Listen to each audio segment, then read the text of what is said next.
দীর্ঘ 10 বছরে সরকারি কর্মচারীদের কয় টাকা বেতন বৃদ্ধি হয়েছে বলুন তো? তাদের 3টা টাইম স্কেল বন্ধ হয়ে গেছে, একটা সিলেকশন গ্রেড বন্ধ হয়ে গেছে, যারা ব্লক পোস্টে চাকরি করছে তাদের কোনো পদোন্নতি হচ্ছে না, 2 টাকা বেতন বৃদ্ধি হচ্ছে না। অসুস্থ মা বাবা পরিবার নিয়ে কিভাবে চলছে কেউ কোনো খোঁজ রাখছেন?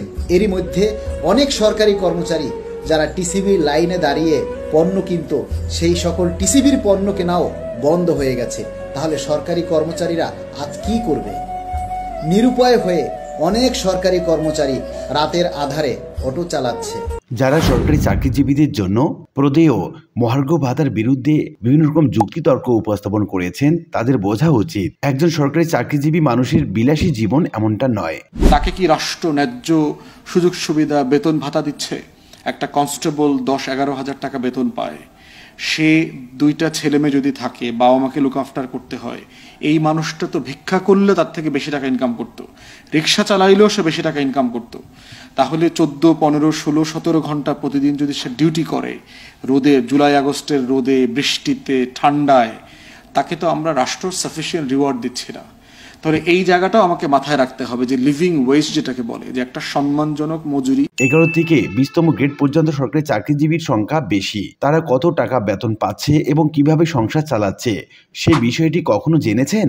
আমি আপনার একজন ভক্ত, আপনার স্পষ্টবাদী বক্তব্য ভালো লাগে, কিন্তু আপনি হয়তো সরকারি চাকরিজীবী বলতে হয়তো 5 থেকে 1তম গ্রেডের আমলা তথা রাঘব বোয়াল এদেরকেই বুঝিয়েছেন।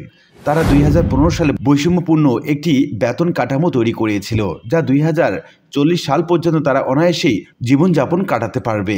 আওয়ামী লীগ সরকারের পতনের পর আপনারা যখন থেকে দায়িত্ব নিলেন, এরপরে অনেক দাবি দাওয়া এসেছে, বেতন ভাতা, সরকারিকরণ, জাতীয়করণ, নানা এসেছে। আপনারা কিছু কিছু জায়গায় আপনার প্রতিশ্রুতিও দিয়েছেন আপনারা করবেন।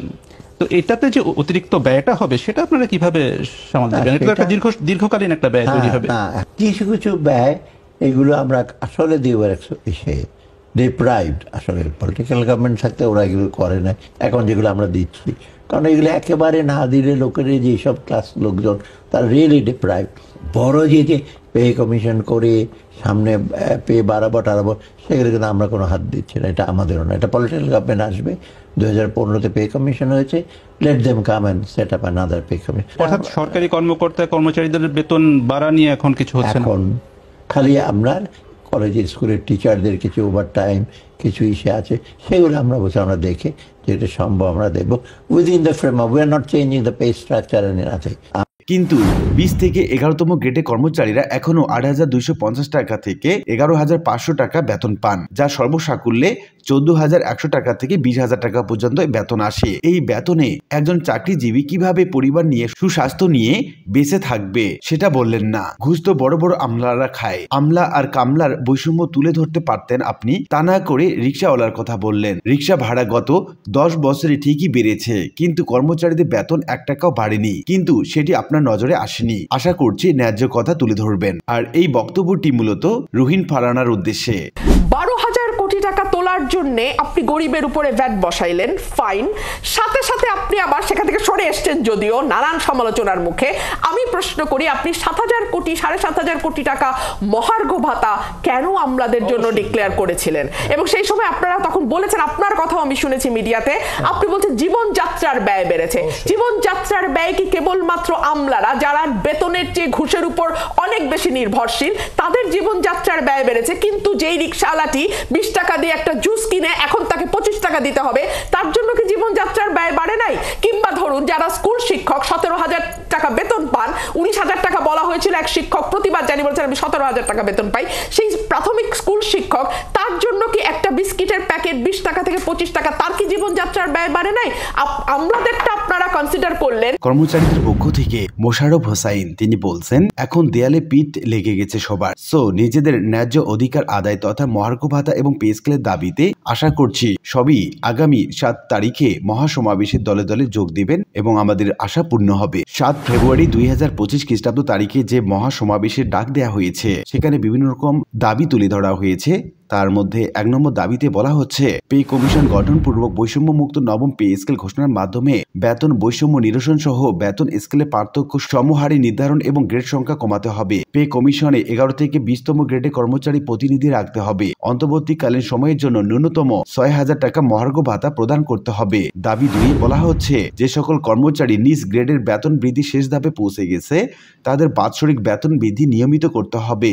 দাবি 3 বলা হচ্ছে টাইম স্কেল সিলেকশন গ্রেড বেতন জ্যেষ্ঠতাপূর্ণ বহাল ব্লক পোস্ট নিয়মিতকরণ সহ সকল পদে পদোন্নতি বা 5 বছর পর পর উচ্চতর গ্রেড প্রদান করতে হবে।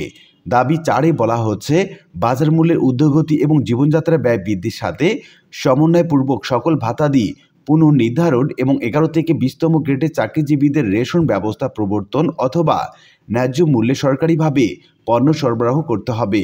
দাবি 5 বলা হচ্ছে সকল সরকারি এবং স্বায়ত্তশাসিত দপ্তর অধিদপ্তর কাজের ধরন অনুযায়ী পদ নাম এবং গ্রেড পরিবর্তন সহ এক এবং অভিন্ন নিয়োগ বিধি প্রণয়ন করতে হবে।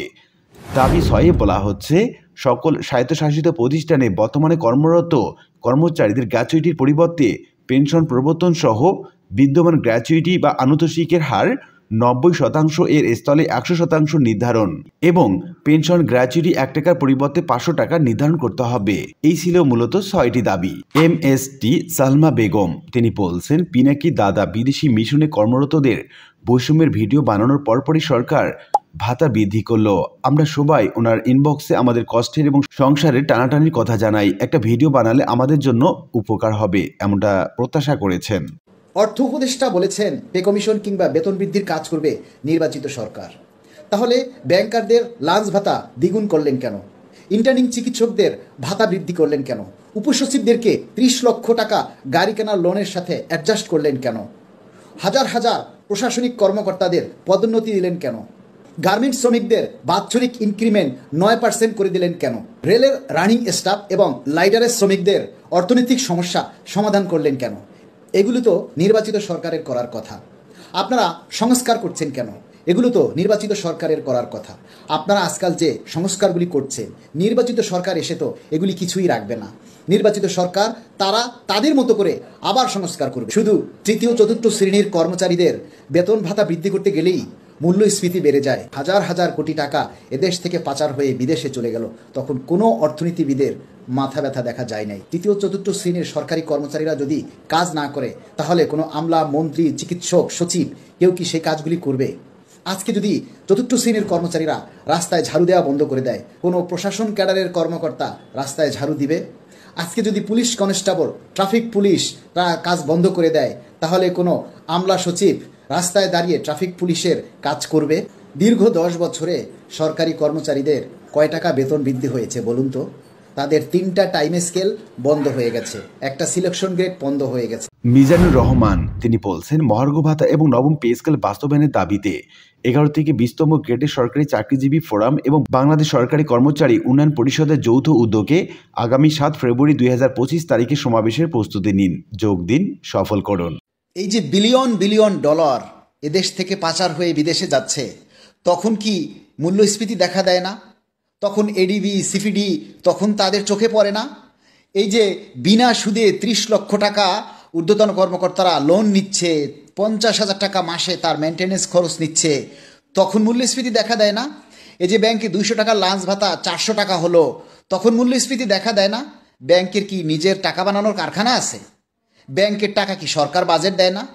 তো ব্যাংকের যদি 200 টাকার ভাতা 400 টাকা করার জন্য সরকার বাজেট দিতে পারে, তখন যদি সরকারের টাকা থাকে, 30 লক্ষ টাকা বিনা সুদে যদি গাড়ি কেনার জন্য লোন দিতে পারে, তখন যদি টাকা থাকে, তাহলে যে সমস্ত সরকারি কর্মচারীরা এদেশের উন্নয়নের চাকা সচল রাখে, অফিস আদালতে বাতি জ্বালায়, রাস্তায় ঝাড়ু দেয়, পুলিশ কনস্টেবল, সেনাবাহিনীর সৈনিক, অন্যান্য পদে যারা চাকরি করে, তারা রোদে পুড়ে বৃষ্টিতে ভিজে ডিউটি করে মানুষের নিরাপত্তা দেয়, শিক্ষা দেয়, তাদের কিছু দরকার হয় না?